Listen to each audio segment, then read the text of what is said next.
Check one, two. Check one, two. Uh-oh. Check one, two. It's in my phone. Yeah. So this is working, but maybe the speaker is not. Coming through my phone. Check one, two. Check one, two. Check.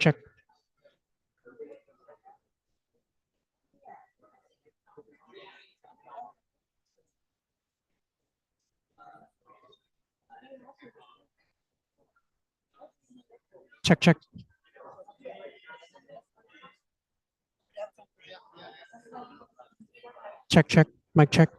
Mic check. Mic check. Mic check. Is this? Oh, this isn't plugged in. Check. Mic check one, two.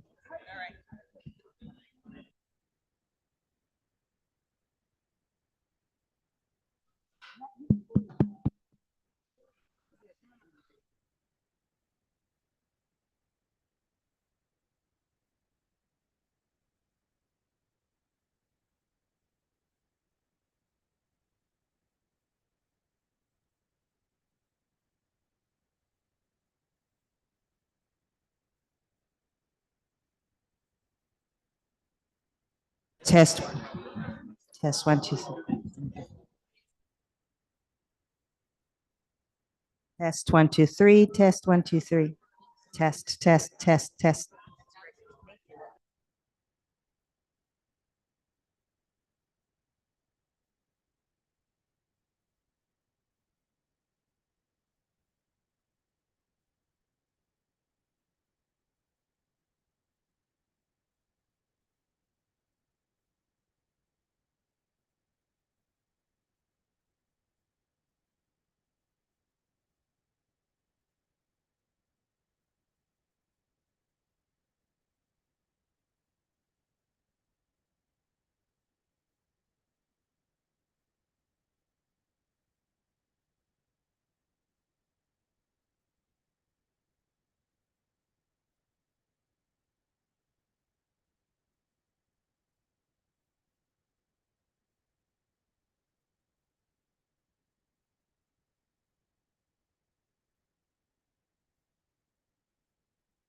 Welcome, everybody. Okay, so Ajahn Nisabo and I have decided to, well, we've entered onto our winter retreat. So in most monasteries around the world, there'll be a period of time when the monastics really dial in and drill into their formal meditation practice. So that's our winter retreat. So from basically January 16th through April 16th or so, we'll have our winter retreat. So we're going to be, Ajahn Nisabo and I, roughly taking turns coming in, and we'll probably have some crossover where we both come in, and we probably won't let you know who's going to be coming in. So if you like me, then you have to sit through him, and if you like him, you have to sit through me. So we've got a couple of announcements today, and actually all the announcement makers are right in a perfect triangle right there. Maybe start with Bellamy. You got a mic there? Hi, thank you. My name is Bellamy, and I'm going to be hosting a monthly meetup called the Queer Mountain Meetup. And so for anyone who identifies as LGBTQIA2S+, so any kind of queer or gender diverse, please come. The first one will be this coming Friday, January 31st at 5 p.m. So we'll do silent meditation, we'll do some sutta reading and a discussion, and then a vegan and vegetarian potluck. And that'll be at my house. So if you're interested, I put a very colorful poster on the back table. It has my number, so you can text me, or you could also DM me on Discord or on WhatsApp. Thank you. Awesome, thanks, Bellamy. Lewis.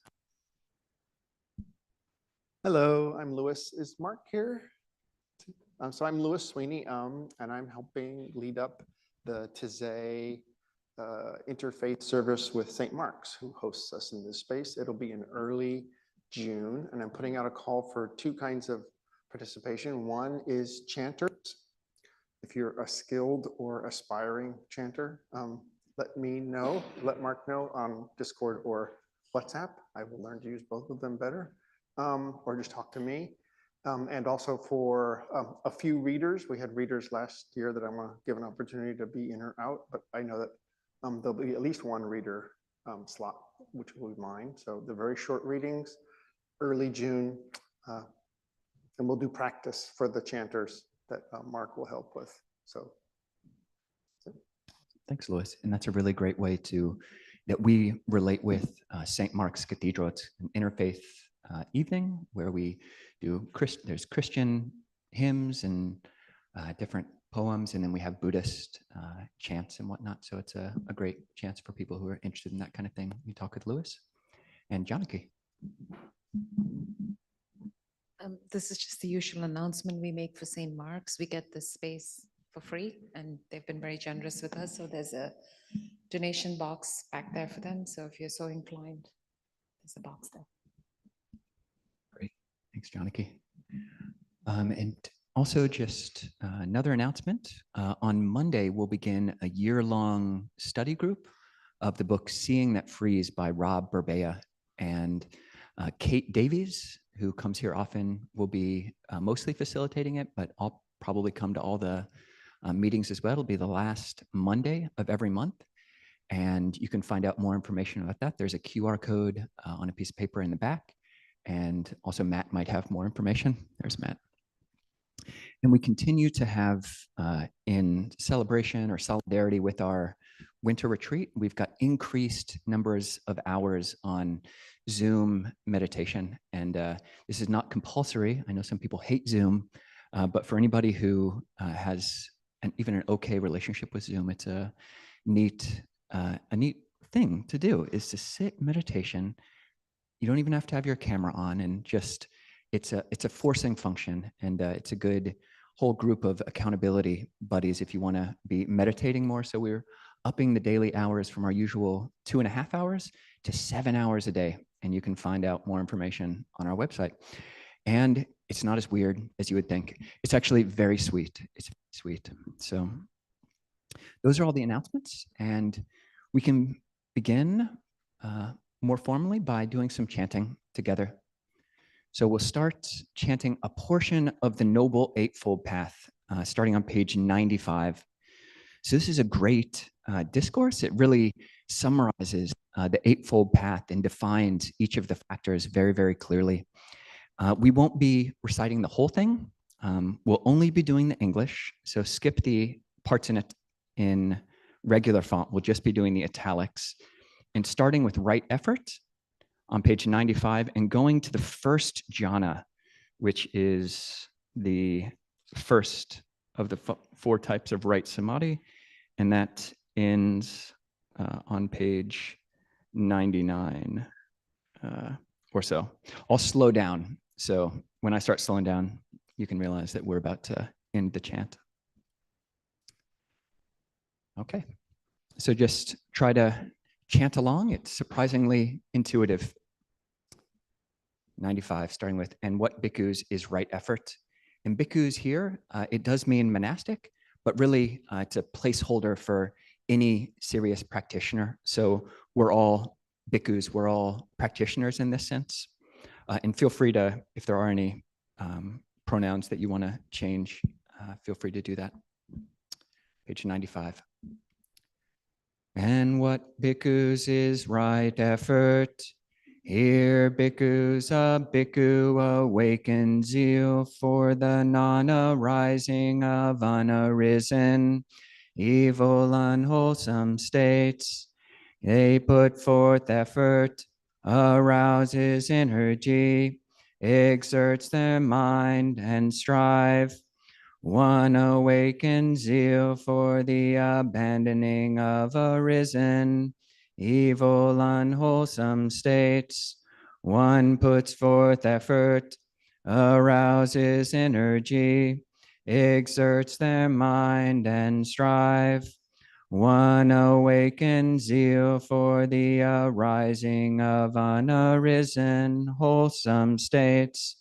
One puts forth effort, arouses energy, exerts their mind and strive. One awakens zeal for the continuance, non-disappearance, strengthening, increase and fulfillment by development of arisen wholesome states. One puts forth effort, arouses energy, exerts their mind and strive. This bhikkhus is called right effort. And what bhikkhus is right mindfulness?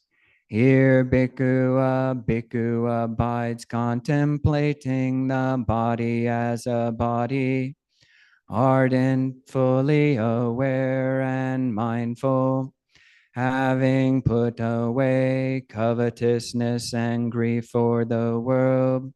One abides contemplating feelings, ardent, fully aware and mindful, having put away covetousness and grief for the world. One abides contemplating mind as mind, ardent, fully aware and mindful, having put away covetousness and grief for the world. One abides contemplating mind objects as mind objects, ardent, fully aware and mindful, having put away covetousness and grief for the world. This bhikkhus is called right mindfulness. And what bhikkhus is right concentration? Here bhikkhus a bhikkhu, quite secluded from sensual pleasures, secluded from unwholesome states, enters upon and abides in the first jhana, accompanied by applied and sustained thought, with rapture and pleasure born of seclusion.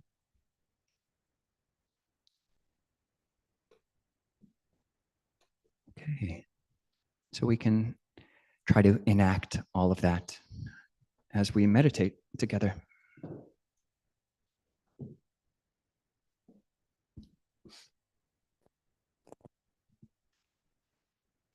So we'll be sitting for about 20 minutes, and we just invite anyone who is curious to look and ask yourself, what is your hope? What is your hope for this next 20 minutes? What is your intention as we come here to St. Mark's, to the Triple Gym? And why did we come here? Why did you come here?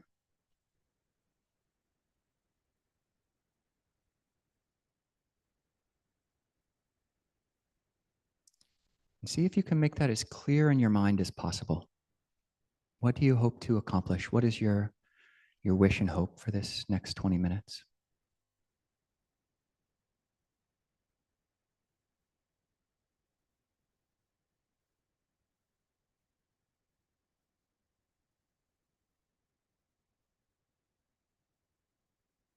And see if you can bring the essence or the pith of that hope, concentration of that hope, down into the heart, knowing from the heart.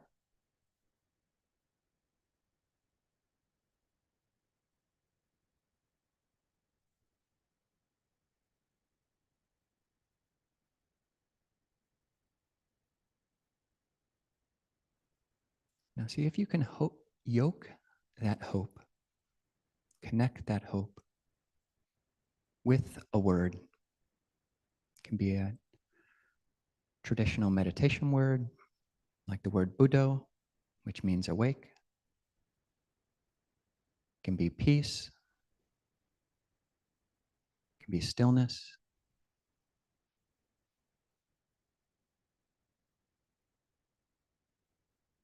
Don't spend too much time thinking about it, but just whatever word, or it even be a feeling that you can strongly associate with this wholesome intention.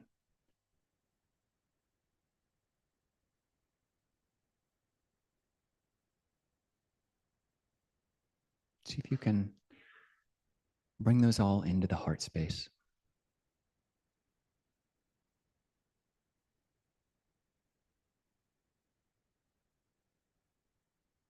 And then with this wholesome wish in mind, connected to a meditation word, knowing from the heart,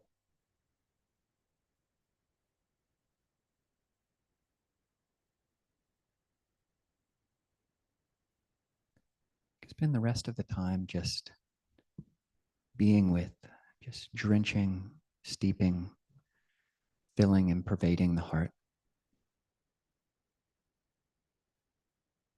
with this wish.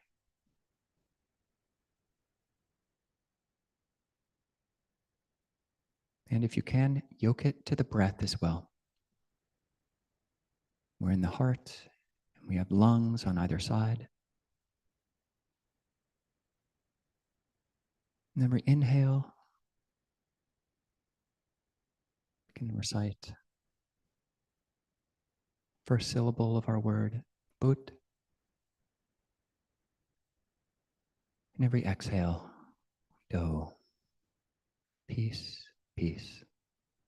Stillness.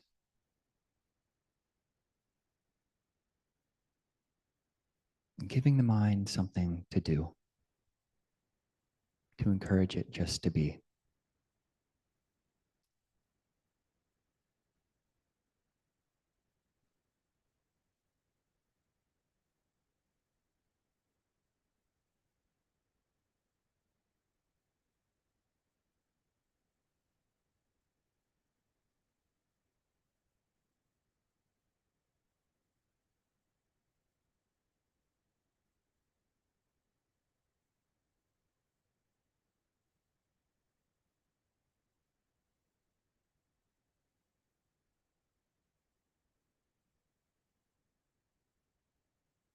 The practice is just to stay right here with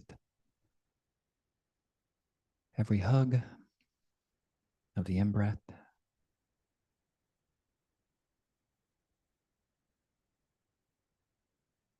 And all the warmth of the out-breath.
And if you look and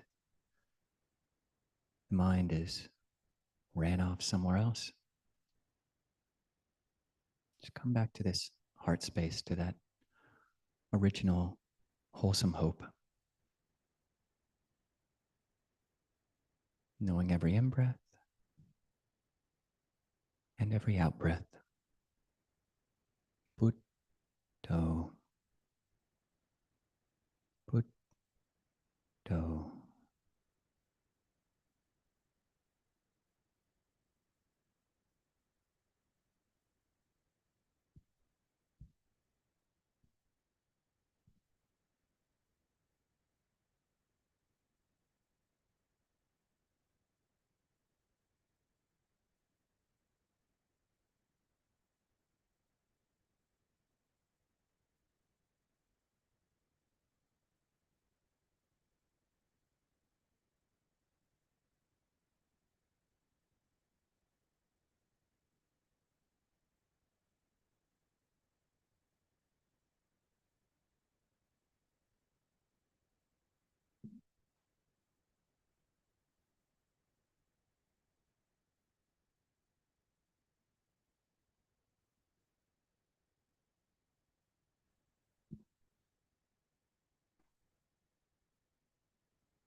In the last few minutes of a meditation, especially a group meditation like this,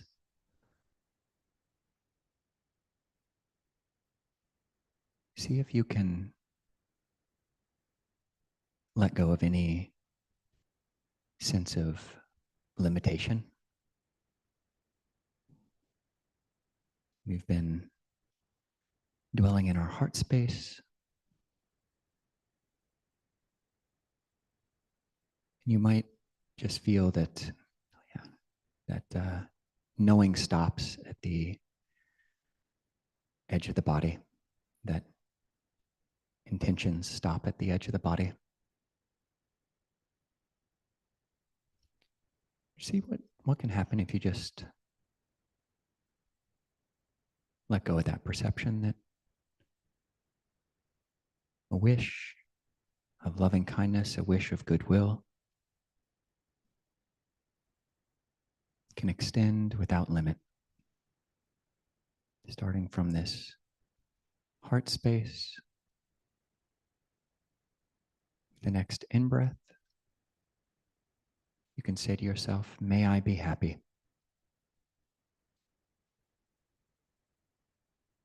And with the very next out-breath, may all beings be happy.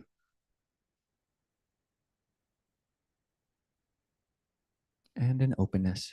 This is a safe space. Can let down our force fields a little bit.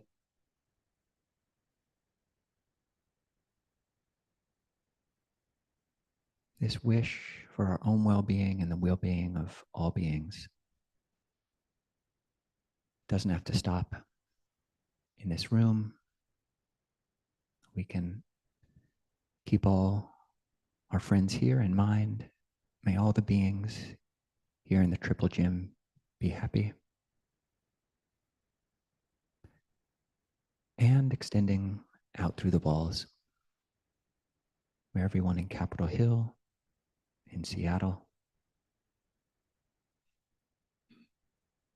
in the whole world.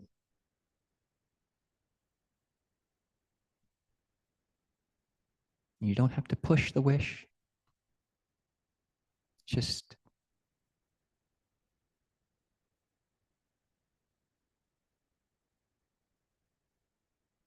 seeing there don't have to be boundaries. There don't have to be limits to this metta, this loving kindness.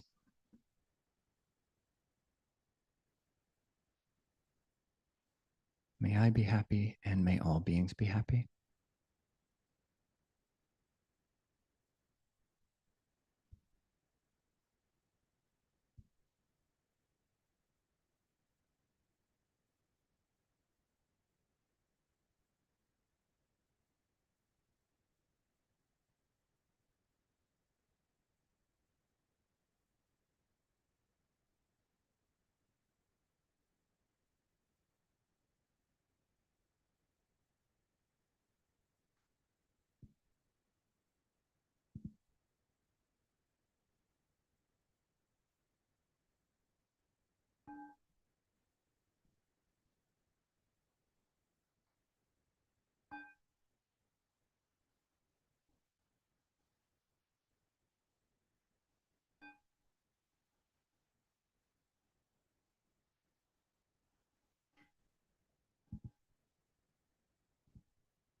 So the following is totally optional, but if you would like to participate in the request for the Dhamma talk, then you can turn to page 124.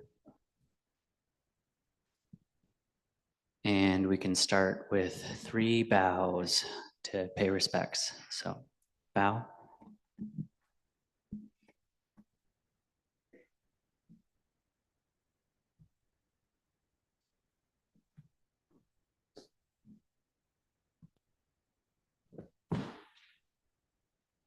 Brahma chaloka dipati sahampati katanjaliana tivaram ayachata santi dasata Paraja Jatika Desetu Dhammang Anukampimang Pajam.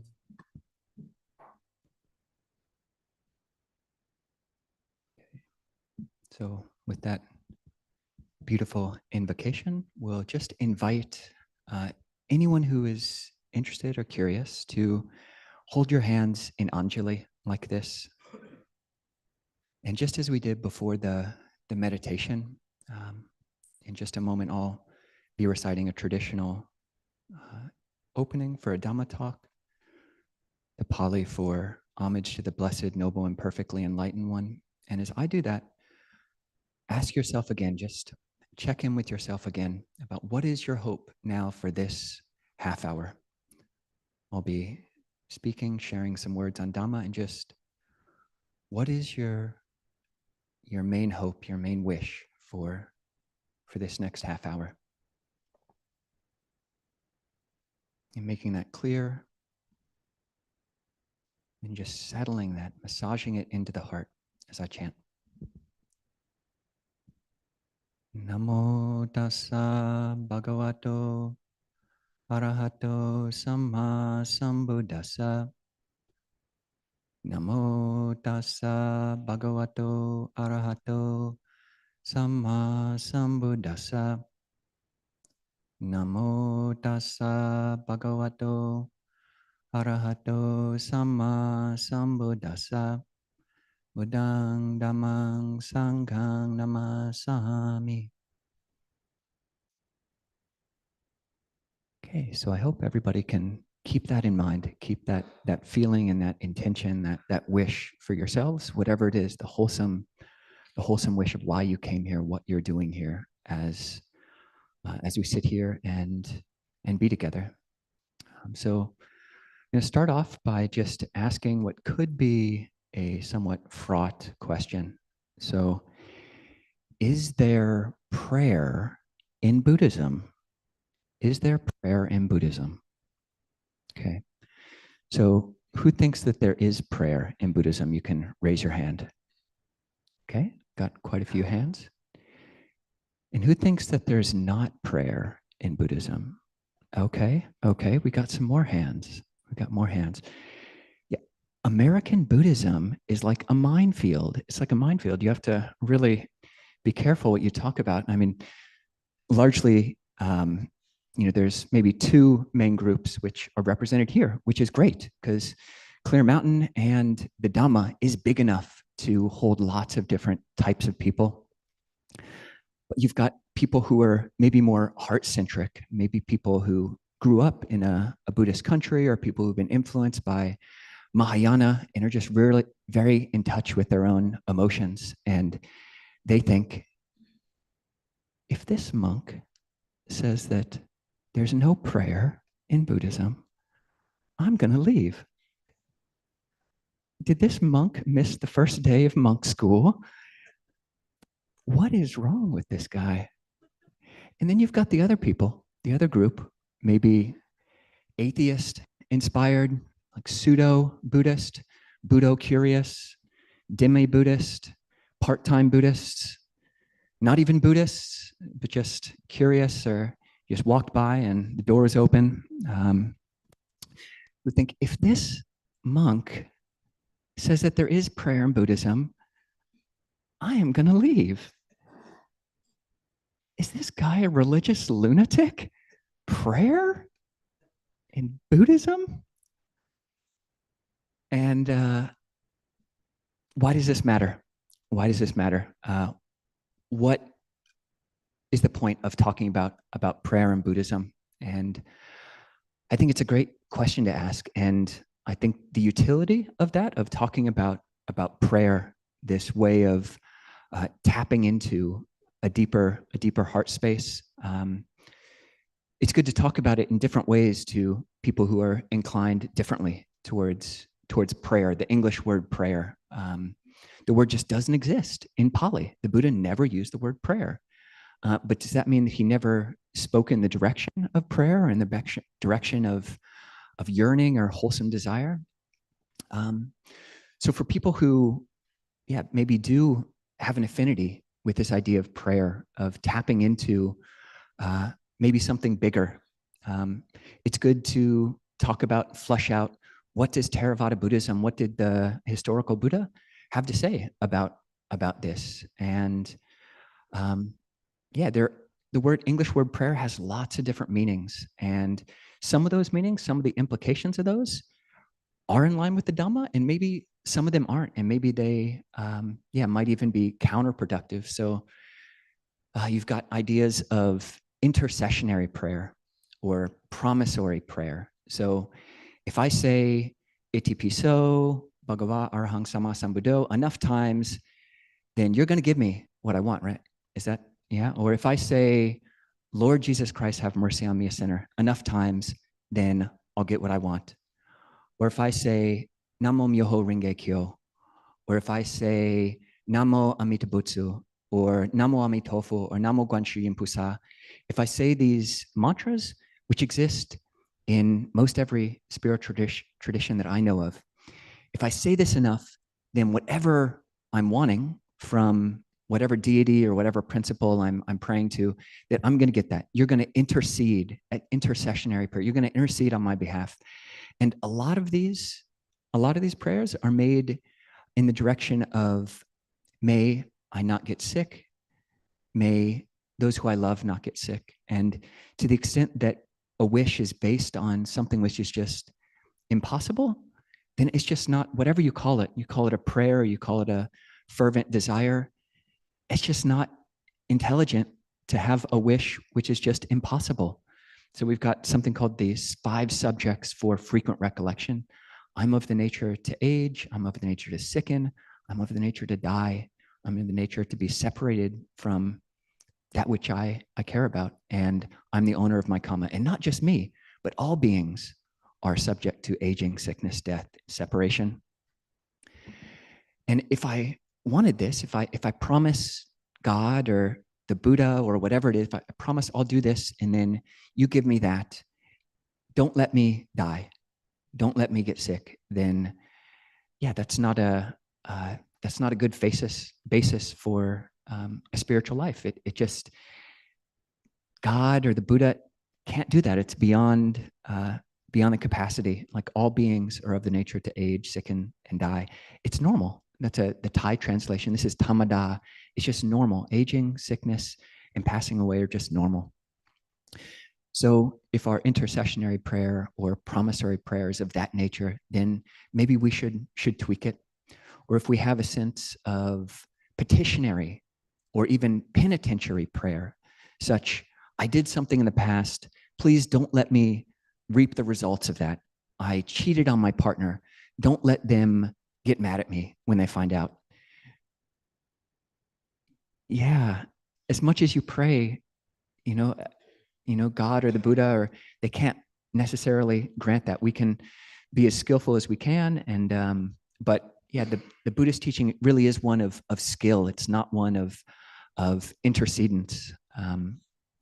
So tweaking one's perception of prayer, if it is a powerful tool for you. And the Buddha did say, he talked about different practices. One good judge, a good touchstone for any practice that you're putting into practice, trying to implement in your life, is this leading to an increase of wholesome states and a decrease of unwholesome states? And if it is, then keep experimenting with it. We also want our practices and our lives and our beliefs to line up with that which is true, but we really can't know the complete fullness of what is true. So having this touchstone of, is it leading to what's wholesome in my life? But also on the side of people who are skeptical, there's no place for prayer. There's no place for this ardent wishing. I would just say that, yeah, there's so much more to, as it said, heaven and earth than is conceived of in our philosophies. And there just does come a place in our lives, in our practice, in our meditation, in our practice of restraint and precepts that we might just, and often do and will, come up against a wall where I'm going full out here. I'm being as skillful and tweaking all the levers. I'm turning all the dials that I possibly know how. I've cranked up my mindfulness to 100%. I'm just face against the wall and I still can't let go. I still can't.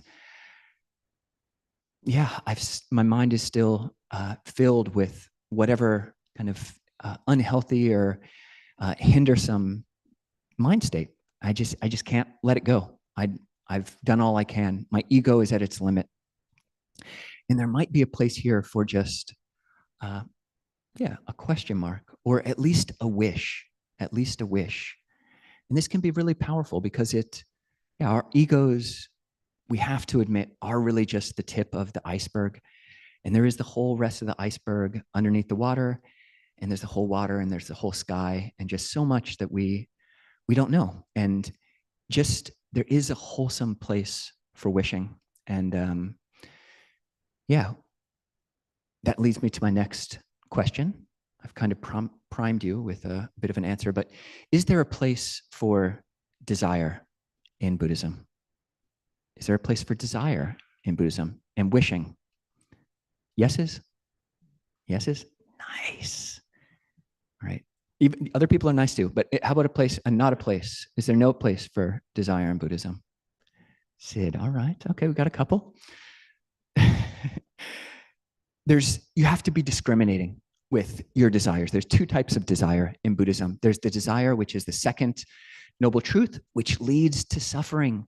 There's tanha, which is the unwholesome, unhealthy type of desire, which is going to lead us to suffer. It's the craving, which leads to suffering. But there's the desire, which is part of the path, which we chanted. This part of right effort is generating desire, chandang janeti. One generates desire, endeavors, exerts the mind and strives for four things: for the arousing of non-arising of unwholesome states that have not yet arisen, for the abandoning of arisen unwholesome states, for the cultivation of unarisen wholesome states, and for the increase and fulfillment by development of wholesome states that have arisen. And what do you do with all those bases of right effort? You chandang janeti, you generate desire. So there's very much a place for generating desire. And how do you do that? What does that look like in practice? What does that look like in practice? So something which I have been experimenting with recently could be conceived of as a prayer, a type of prayer. And it's got three parts. So first part, hopefully, won't be at all controversial. So the first part is that, as we were doing, you generate desire. So you tap into, okay, what was it that I said at the beginning of this period? What was it? Why did I say I'm here? What am I planning on doing? Okay, I want to speak the Dhamma in line with the Dhamma. And if others hear the Dhamma, may they practice the Dhamma in line with the Dhamma. Tapping into realizing what is your wholesome desire and being conscious about that. So that's the first step. Okay, hopefully not controversial yet. Hopefully not controversial. Just what is it? What is your wholesome wish? And if you didn't have a wholesome wish, you wouldn't have come today unless you really did just totally wander in here totally accidentally. And if you're welcome as well. We got food at the end. So the second step is to create a symbol for that desire. So something that works for some people, if you're an auditory-minded person, is to have a mantra or a particular word which you can yoke to that desire, to that wholesome wish. So that can be Buddha, as I said, it can be awakening, it can be peace. And if you can have a word which can encompass your whole lives, if you have an overarching wholesome wish, a trajectory for your whole life, which can encompass an umbrella desire, which can encompass all of your other wishes, a coherent wish for your whole life, a life trajectory, which is meaningful and encompasses all of your other wishes, then put a word to that. It can be Buddha, it can be Guanyin, it can be peace, whatever it is. But figuring out a word that works for you. And yoga. So the word yoga in Sanskrit and in Pali literally means to yoke. It is cognate with the English word yoke, like that you put on some bulls. Probably nobody ever here has seen that, but like apparently you put like a yoke on some bulls and they stick together. So you yoke, you combine this. And in yoga, as it's mostly understood in America, yoga is yoking one's mind to one's body. And that's great. But the way it's usually used in Theravada Buddhism is yoking the mind to a particular meditation object or to a wholesome object. So what we're doing here is we're yoking our mind, we're yogaing our wholesome desire to this word, or it can be a gesture. It can be a gesture. This Anjali is a traditional one. And if you think that is way too religious, that is way too religious for me, I will say that I did Google celebrities doing Anjali, and we've got Obama, he did the little prayer hands. We got MLK, who had a birthday, I think, earlier this week. Who else? Gandhi, he did the prayer hands. Kanye West did the prayer hands. Who else? We got a bunch of people, celebrities. What celebrity doesn't do prayer hands? So yeah, it's not just a religious fanatic thing. So, but it is one which really does, it's a beautiful encapsulation of this wish. And you really can, if you can, this is the whole idea behind a mudra, is that you connect your wish or whatever it is to a particular hand gesture. And the Anjali is beautiful because you've got form, you've got the form, and you've got emptiness, just empty inside of that. You've got a lotus blooming. It's just right at the heart. So you can really do this anytime. If you're at a place in meditation and yeah, I'm really trying here. You know, I wanted to stay with the breath. That was my intention. I wanted to stay with my object, to be peaceful, but it's just not working. Multiple hindrance attack. I'm having restlessness and torpor at the same time. How does that even work? How does that even work? Yeah, I've got the anxiety and I've got the lethargy all at the same time. I'm reaching a wall, and you can just actually bring your hands up and just reconnect with this wish, this prayer that, yeah, whatever it is, there's got to be more than just the tip of the iceberg of my own ego. Whatever that is, internal, external, tapping into that. May I know peace, Buddha, peace, peace, peace. Tapping into that, using a hand gesture or a physical kinesthetic sense. So feeling of the heart. If you're an embodied person, coming to your heart base or coming to whatever part of your body has become this sigil, S-I-G-I-L. This is a term which basically means a symbol which is connected to a desired end. So the Anjali can be your sigil. The word Buddha or peace can be your sigil. The heart base can be a sigil. So this is the second step. We've generated our desire in the first step. We've connected it with a mantra or a place in the body or a hand gesture. And now the third step is, how do we relate to this wish? Because it's not just the case that the more we wish, the more I bang my head against the wall, that the better my wish is going to work. We have to relate to our prayers and our wishes and our desires healthfully. And I would suggest that the serenity prayer is a very good way to do that. And so I'll frame that for people in a non-theistic context. So that here will be, may there be the serenity, 3 parts. May there be the serenity to accept the things I cannot change, the courage to change the things that I can, and the wisdom to know the difference. May there be the serenity to accept the things I cannot change, the courage to change the things that I can, and the wisdom to know the difference. And notice that I changed the first 3 words from Lord grant me to may there be. And I might circle around back to that, but each of those words for most Buddhists in America, Lord grant me, unless we're talking about Hugh, all of those words are problematic in America. So Buddhism, there's a primary paradox at the heart of Theravada Buddhism that we have to get our minds around, One is the truth of not self. One is the truth of not self. This is the 3 characteristics. This is true not just about me, but about everything in the universe, including Nibbana, which is outside of the universe. But none of that, nothing is self. Everything is this not self, the truth of anatta. So that's one truth. But there's also this truth, which is the 5th of those 5 recollections, which I am the owner of my karma, heir to my karma, born of my karma, action. Whatever I do, for good or for ill, of that I will be the heir. So how do you pair those 2 things? The truth that I'm the owner of my karma, full responsibility. I'm the owner of my karma, heir to my karma, born of my karma, whatever I do, for good or for ill, of that I will be the heir. I'm not a victim. I'm responsible, full responsibility, with this truth of not self, full humility. Yeah, but I can't fly.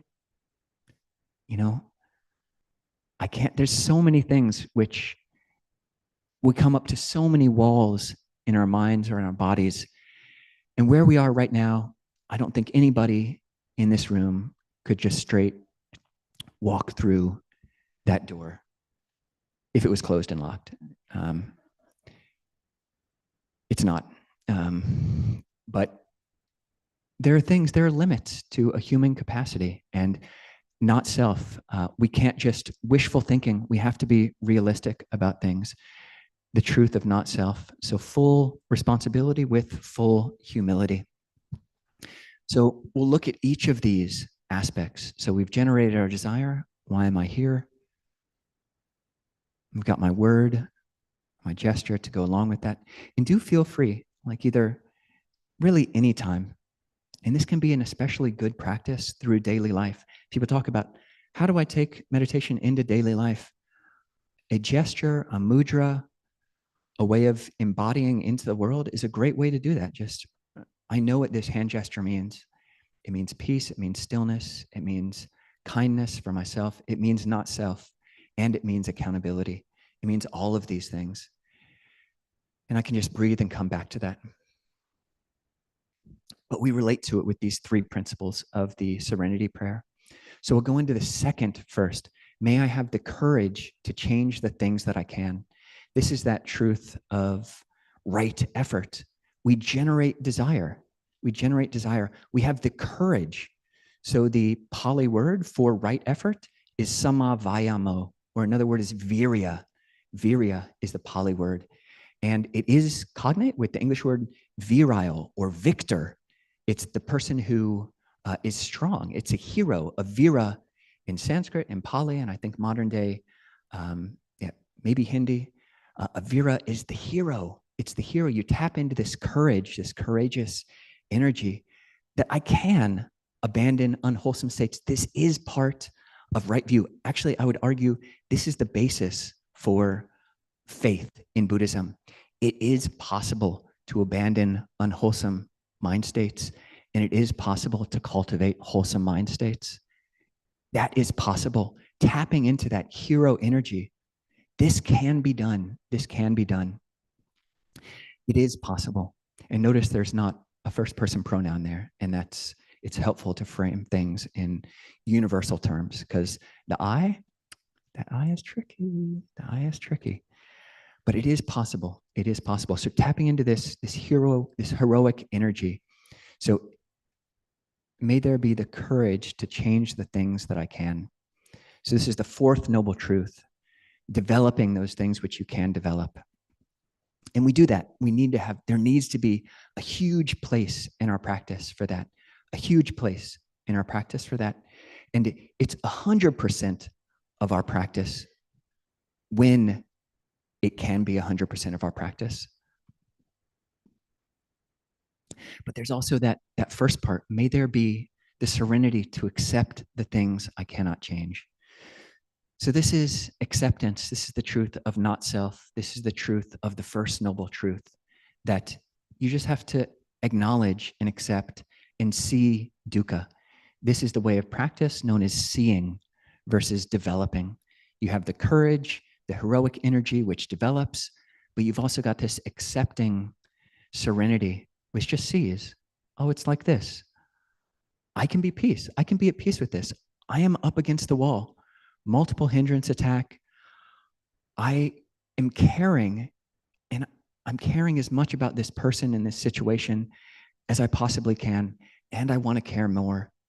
And it seems I've reached a limit, but actually I need to care more. Mindfulness can be bigger. There can be more wisdom. And leaning into the wall with this serenity. Okay, I'm there. And anicca, another truth, impermanent. Even that wall will pass. Even that wall will pass. If you're trying to walk through the door and it's locked,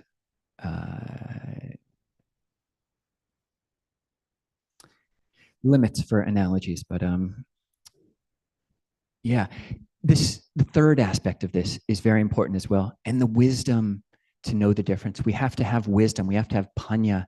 This is the aspect of right view, the aspect of right view, the wisdom to know the difference. There's a beautiful Dhammapada verse, number 80, where the Buddha said, just as an irrigator will lead the water.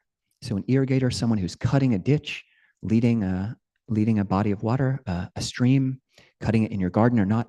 You can't just do hard right angles. You need to lead it. You need to bend it. You need to be skillful at that. Just as an irrigator will bend and work with water, just as a fletcher, i.e. an arrow maker, will make an arrow, you need to make it as straight as possible in this situation. Or just as a wood turner, someone who's bending a piece of wood, first you have to use steam, and then you bend it a little bit, and then you put it into a vice grip, and then you come back a day or two later, and you add more steam, and you bend it a little bit more.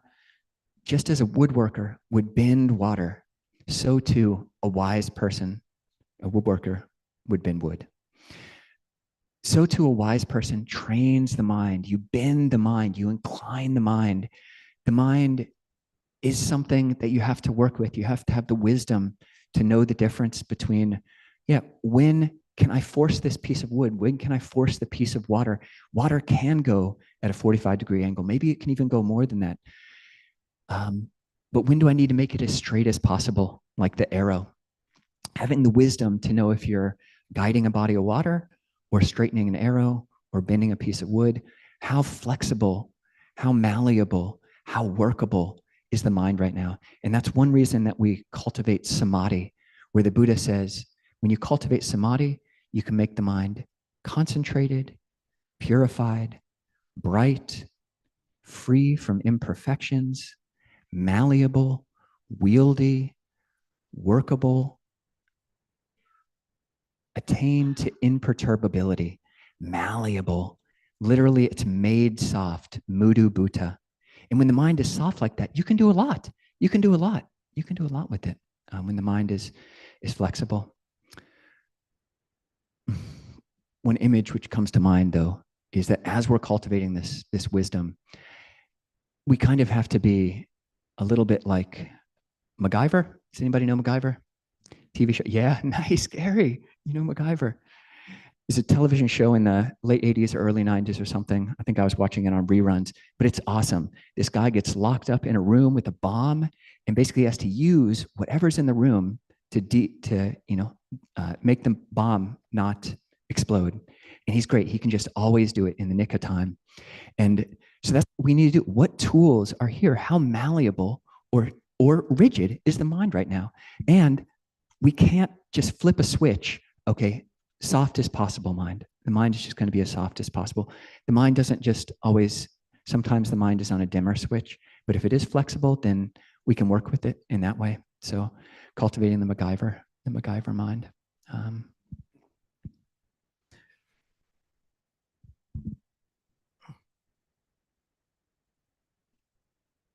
So yeah, just figuring out whether the word prayer works for you or it doesn't. It is important to figure out a way to work with desire, to generate desire in a wholesome way, and to really lean into that and figure out a way. It can be a very, very powerful practice. And if you can do this, find some version of this 3-step process of knowing what your desire is, your wholesome desire, knowing that clearly, yoking it with a particularly wholesome or healthy meditation word or a mantra or a mudra or a heart base or some other part of the body, and then relating to it with wisdom, knowing when it's the time for serenity, when it's the time for courage, when it's the time for wisdom. You might find it's another just powerful, skillful means, a powerful tool that you can add to your tool belt, and you don't have to be afraid of it. You don't have to be afraid of it. And it might just prove to be a really helpful thing for you. So I wish everybody a lot of growth in Dhamma, and I hope we all grow in the Dhamma and have the wisdom to be able to see for ourselves how to practice what is the right Dhamma principle to be engaging in right now. So close the talk there. Handamayang Dhammakataya Sadhu Karang Dadama Se Sadhu Sadhu Sadhu Anumodami.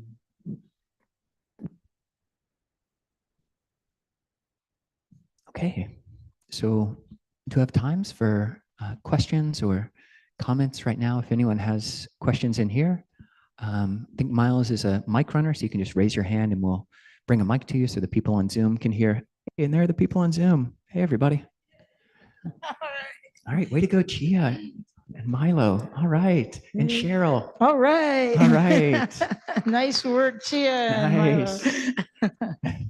We hadn't seen you until now, so yeah. Very happy you're all here. And if you have a question on Zoom, feel free to raise your cute little cartoon hand as well. And I have a question as well. I just wanted to respond to your talk. I spent the last 2 weeks being very perturbed. And the first week was during a retreat. And I was trying to practice with it by being available to the Dhamma. But I was really trying to get samadhi where it just wasn't happening. And then, so I really loved your talk, but boy, not, that locked door, what I thought was a locked door. First of all, it wasn't really locked. Second of all, there's a lot of perceptual stuff going on there.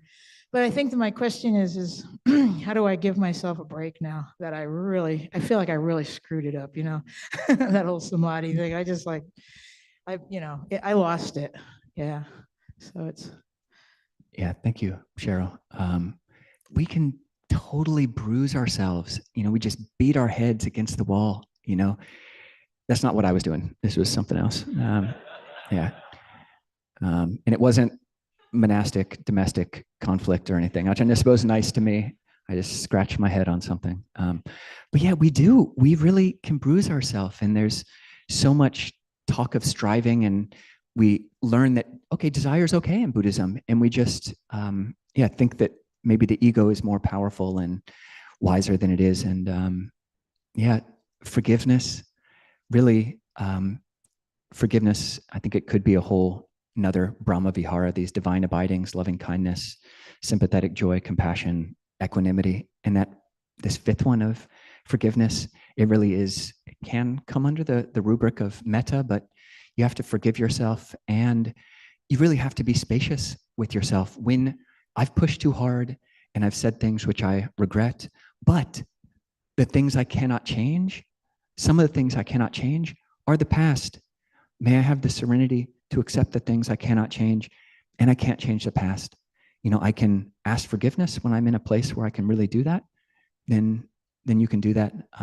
But just starting out by forgiving yourself and being so spacious. And this is the kind of place where really, so an object-based practice where you're really intently at the nose, paying attention to the breath at the tip of the nose, or a mantra, that can be great. You can get your mind really concentrated. But there's also a huge place for emptiness practice, for spaciousness practice, for a tapping into and living the sphere of unlimited space. And feeling that, you can feel behind you infinitely. You can't feel the wall behind you. And holding, Cheryl holding little Covilo in this huge space of kindness. Yeah. So please, I hope we can all do that, because it sucks to hurt ourselves. Yeah. Thank you, Ajahn. That's really helpful. Well, maybe Trin.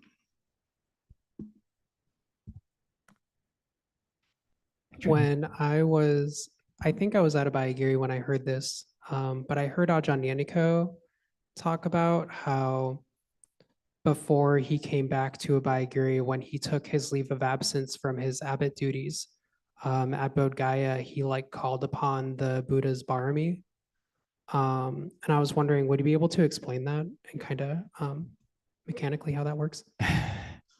Or at least talk about it if you're willing to. Yeah, so the Buddha's Barami, that's a Thai pronunciation of the word parami, which means perfection or strength. And so the strength, calling on the strength of the Buddha, Buddhanubhavena, through the power of the Buddha. And this is not really something which you find talked about, definitely not explicitly in the earliest strata of texts. I mean, you could really, a bow to the Buddha, bowing to the triple gem, or just taking refuge in the Buddha. You could take that as being a way of tapping into this, the sphere of a Buddha as you understand it. And it is oftentimes talked, I mean, I think Ajahn Nisabho's teacher, and many Thai teachers will talk about this.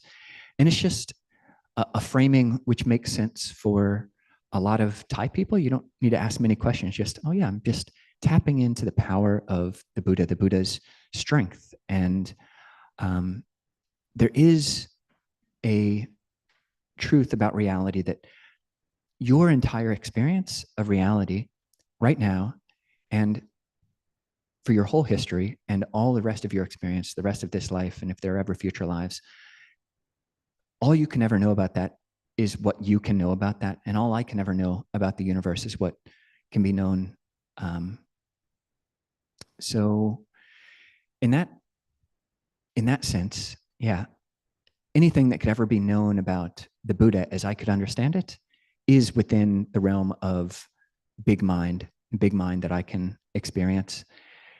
And yeah, if you can, I think it doesn't actually lend itself so well to talking about the dynamics of the structure of how that works. It's it's a belief, and it's a heart turning.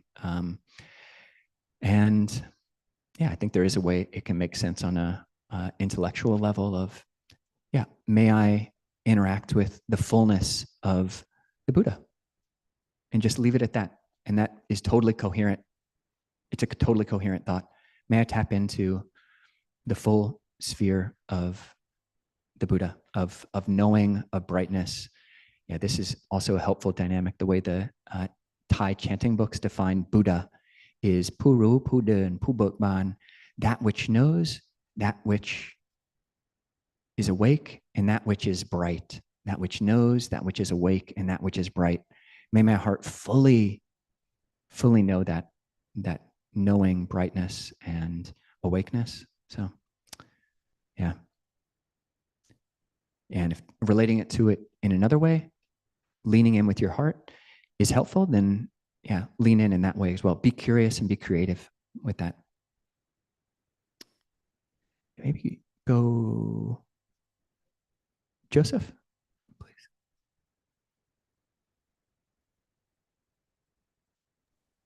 Thank you, Ajahn. There is so much gratitude for this talk. The heart is absolutely radiant. Sadhu, sadhu, sadhu. I was so inspired by what the topic today. Wow. The two types of prayer that came up to mind for me was thanksgiving, giving thanks, prayers of thanksgiving, and requesting blessings. Because I remember a teaching saying, one who encourages, approves, and praises, the abstaining from non-virtue is deposited into a heavenly state, as well as abstaining from non-virtue. So when you request a blessing, you're encouraging, you're approving of someone cultivating wholesome actions of body, speech, and mind. And then that's something you can rejoice in and give thanks in. So I was wondering, may you please chant a blessing for us so we may rejoice in goodness.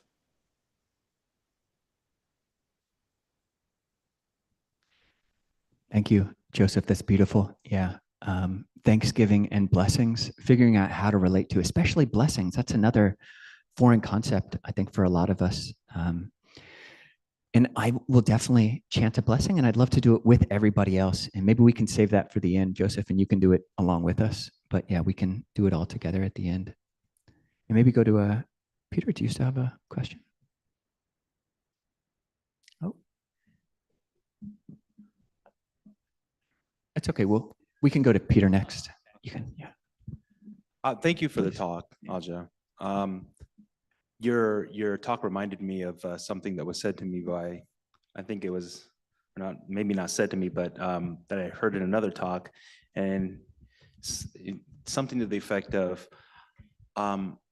if you were told there are no gods in Buddhism, I apologize. And when you were becoming a monk, was that something that you also had an experience with, and was that something that you had to yourself deal with? Because my understanding is that a lot of Westerners, when they come into Buddhism, there is that thought that I am leaving the idea of a God to embrace something that's more atheistic. And what has your recommendation been to individuals who have also had to deal with that? Yeah. Thank you. Yeah, thank you. What's your name? Donald. Donald, good to meet you. Yeah, no, it's a great point. And I'd say largely for myself, this aspect of making a prayer, really focusing on and being clear and leaning into this heart space prayer is mostly completely divorced from any belief that I would have about gods in the universe. Because a big part of it is, I don't know, it's just a wish. May there be the serenity, may there be the courage, may there be the wisdom. And if it's only my subconscious that hears that, I'm totally fine with that. And if there are other beings that can hear it, I'm totally fine with that. Whoever can help, that's fantastic. But there is we don't have to take a test, like saying if we have right view, we don't have to get like a 70% on the right view test to get ordained as a monk, So yeah, I think a lot of Western monks have a lot of different opinions about rebirth in other realms. And it is taught in early Buddhism, and it is a working hypothesis for myself. Have I ever seen devas? I don't think so. Other realms, not so sure. But do I have proof that they don't exist? Definitely not. Do I believe that the Buddha taught that they do exist, or that he did experience that they exist? I do. And in terms of how I would encourage or not encourage someone else in those directions, like if someone can lean in that direction, either of those directions, in a way which helps their practice, like if believing that there are other beings in this room or in my room, in your room, that could maybe see me, whether that's an arahant, some psychic being or other realm, and that has an effect. Like maybe you would play less Angry Birds if you thought angels were watching, Or maybe you would play less of whatever, video game you're trying to play or whatever are your addictions. If an angel was watching, would I really be doing this? Maybe not. So yeah, leaning in that direction. But if somebody's like, I don't believe in it, and actually I'm about at wit's end with people even talking about it in Buddhism. I didn't come to Buddhism. I don't want to believe it. I can't believe in it. And you can't push. You really can't force. This is like one of we come into that, as MacGyver, we come into this room and we can only work with the faith or lack of faith that is in that room. We can't just, bend the water at a 90-degree angle and say, oh, I'm going to have full faith because the Buddha said it would be helpful. You just can't do that with faith if you're being honest with yourself. So no pressure. If people can't get there, there's so much that Buddhism has to offer in teachings of generosity and morality, ethics, meditation, which really don't have to have anything to do with belief in other realms. So if it helps your practice, great. And if you don't want to touch it with a 10-foot pole, then no pressure. Yeah, thanks, Donald. Actually, let's go to Peter and then we'll.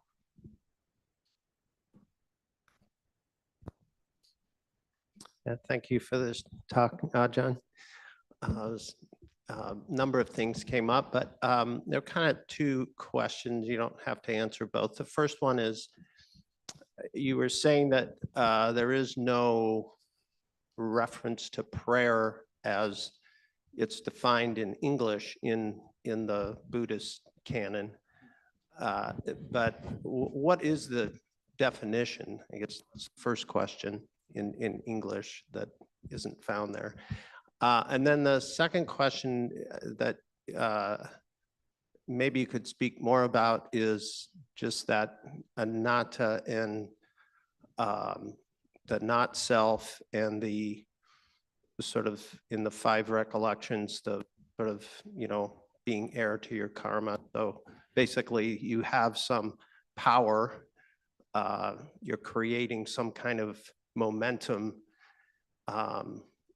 that still seems like a paradox at the end of the talk. So thank you.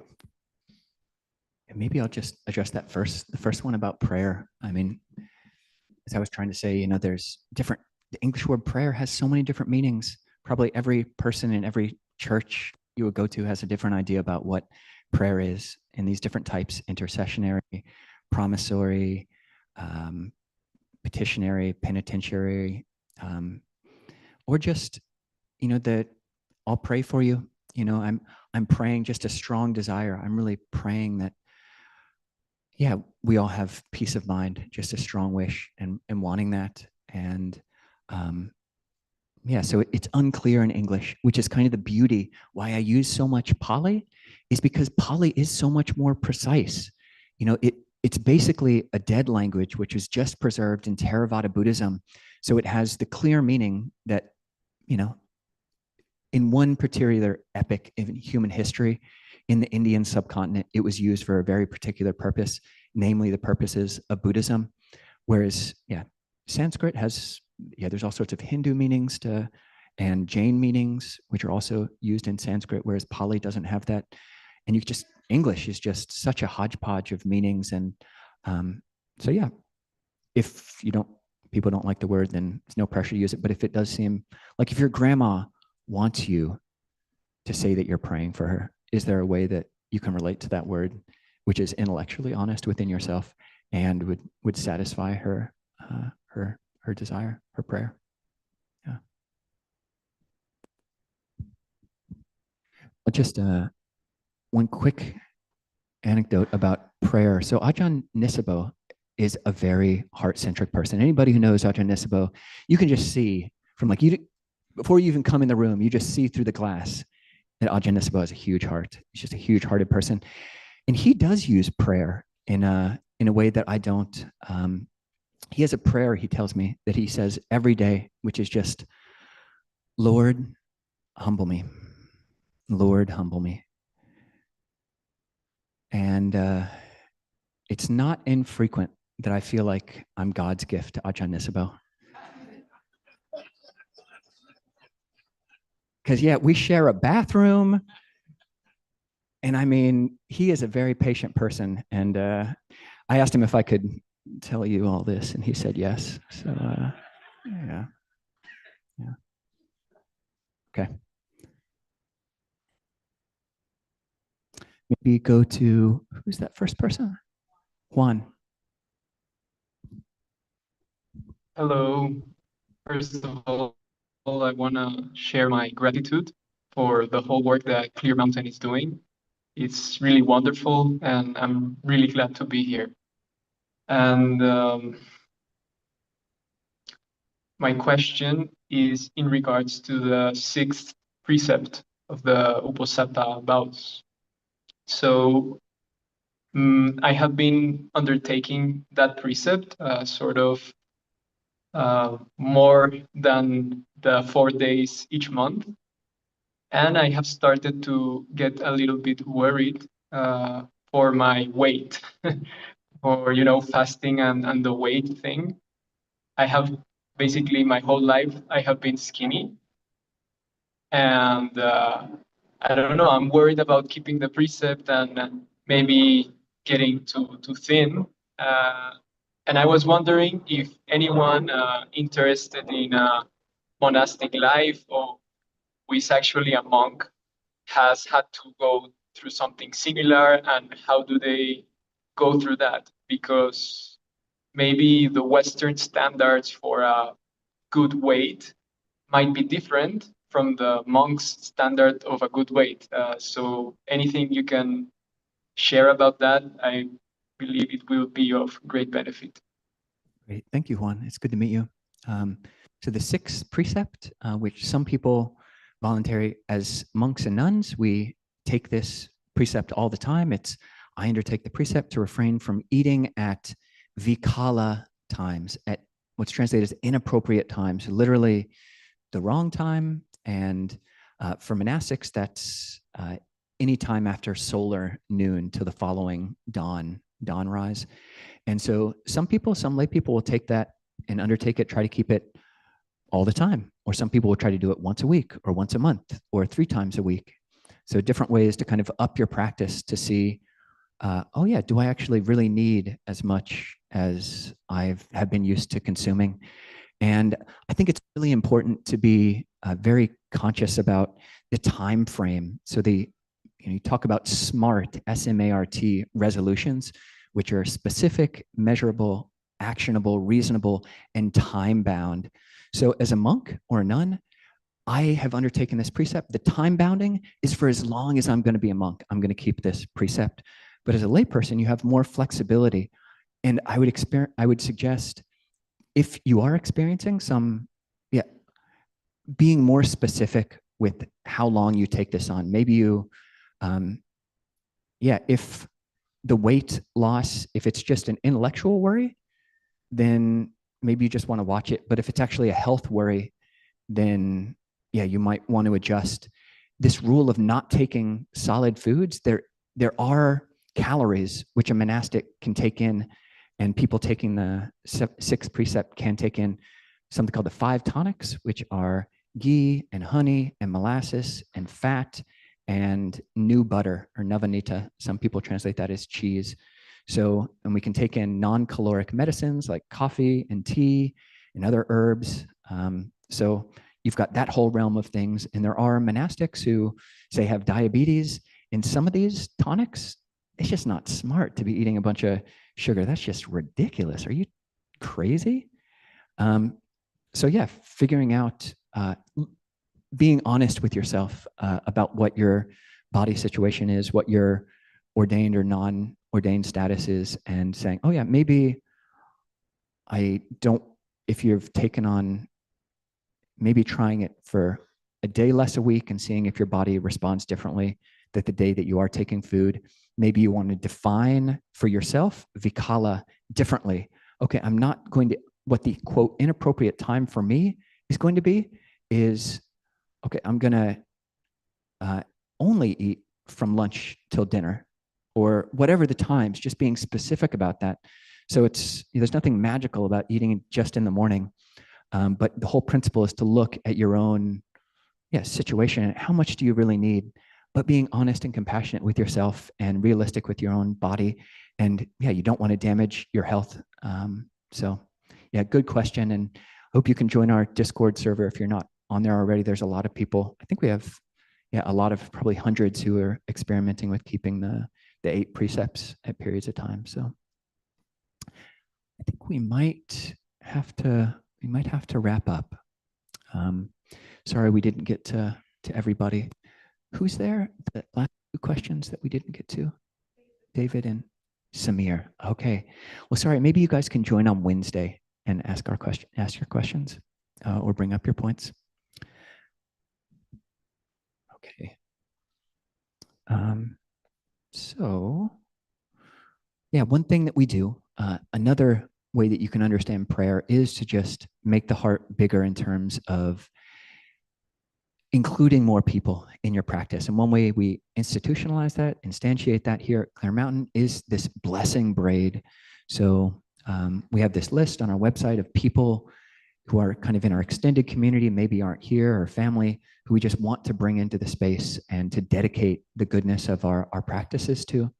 So we've got that list online, and maybe Cheryl, if you could read that, or Milo, or Janaki, or somebody. What's that? Yeah, I got it. Oh, thanks, Kirk. I didn't see you. Sachi Gudis, having genetic disease, bedridden, age 6 years. Please spread happiness and peace from Sachin's father. To all beings, including Devas and Nagas, please spread happiness and peace. Sachin being. Sawan Kumar Gudis, Sina Samwe Suresh, Sunita Sindhu, please spread happiness and peace. Sachin family member. Sheila's mother dying of cancer, Kirk. That's it. If anybody is here has other names to bring into the space, you can just say those. Please sit. Sid's mother. Thank you. Matt. Jennifer. Thank you. Jen. Brett with brain cancer. Thank you. Yeah. Trent. Evan.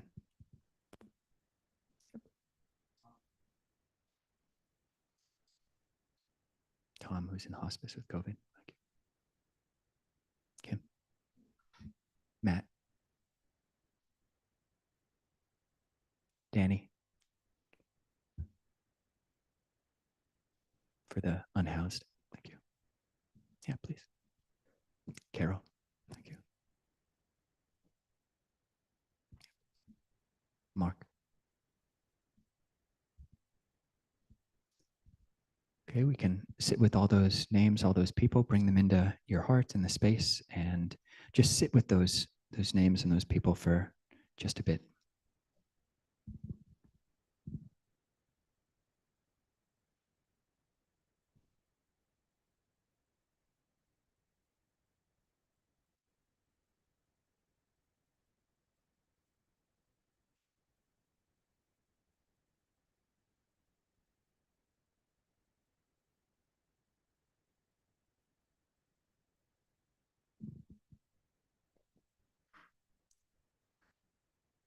We can continue that sharing of blessings with a chant. This is on page 33, the verses of sharing and aspiration.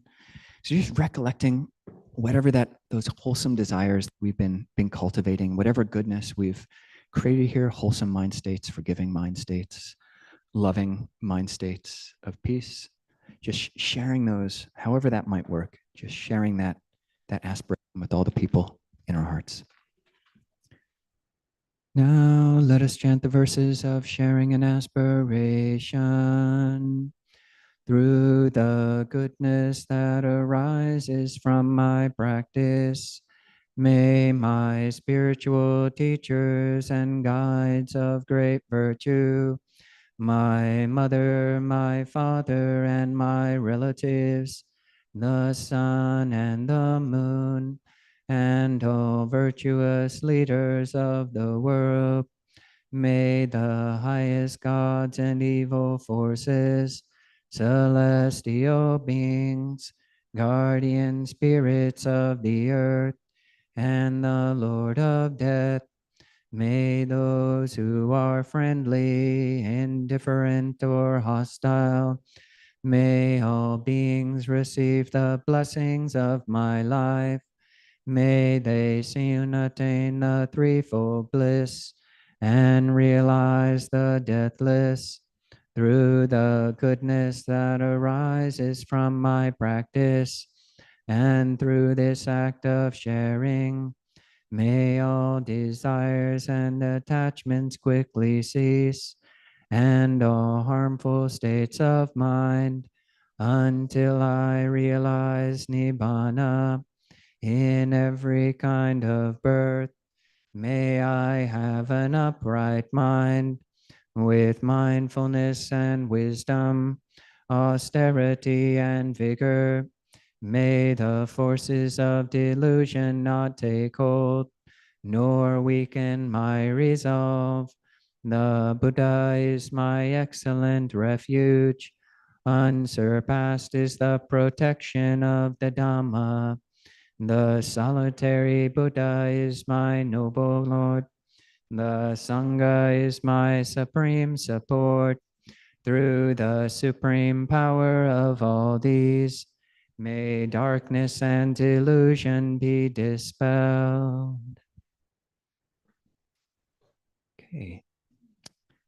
There were definitely blessings in there for Joseph and everybody on Zoom. So we do have a potluck. It is time for potluck, sharing food. People brought a lot of food today, as most every Saturday.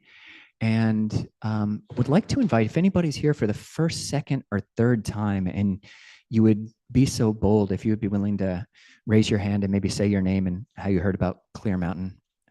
Yeah, please. Yeah, sure.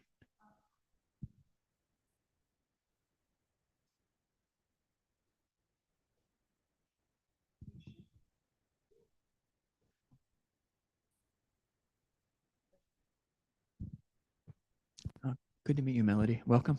Yeah.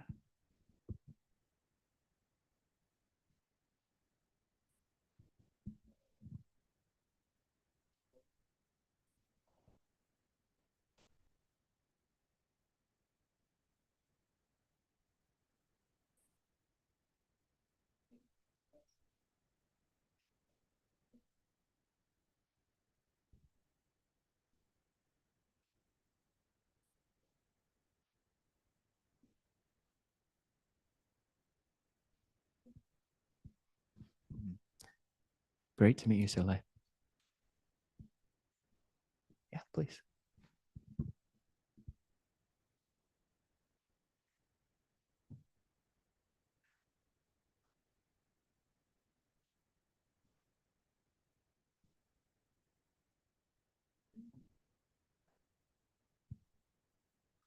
Mariah and Arthur.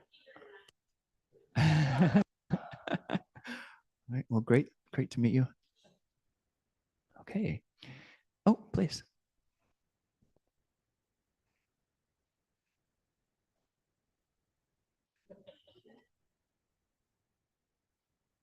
Nova Kid? Noah, good to meet you. Good to meet you. All right. Oh, please. Yeah.